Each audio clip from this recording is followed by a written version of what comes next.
Des sourires, une visite courtoise d'une heure sur place, mais pas plus. Frédéric Mitterrand avait cette fois-ci moins de cadeaux dans sa besace qu'en mai dernier à Essoix, où il a attribué le label Maison d'Illustre à la Cité Renoir. À Clairvaux, le ministre de la Culture a visité le chantier de restauration de l'abbaye à l'invitation de l'association Renaissance de Clairvaux pour souligner l'intérêt patrimonial du site cistercien vieux de 8 siècles. L'abbaye de Clairvaux, dont je sais à quel point elle est belle et importante et à quel point aussi elle crie, comme tout le reste du patrimoine, au secours auprès de l'État.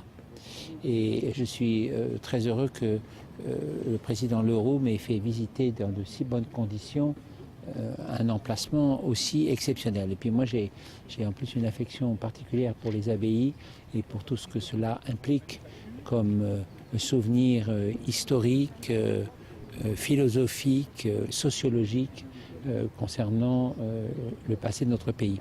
Consciente que l'État ne semble pas plus riche que les moines défricheurs de la claire vallée de jadis, l'association ne rêve plus d'un énorme coup de pouce financier. Elle a évoqué de son côté un projet en lien avec le Musée national des prisons à Fontainebleau qui pourrait établir un lien avec Clairvaux.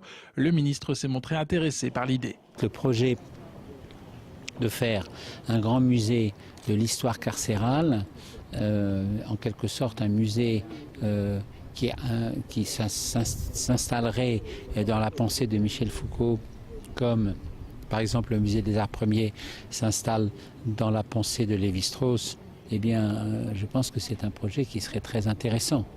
Mais là, nous n'en sommes véritablement qu'aux prémices. Il faut trouver l'argent. Et il y a un projet de musée de la justice avec M. Badinter qui est situé ailleurs.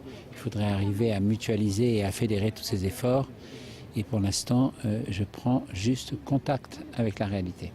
Frédéric Mitterrand a repris le chemin de Paris vers 16h15. L'ambition de l'association de faire de cet ancien monastère un grand centre culturel à l'échelle nationale avance sans doute, mais lentement.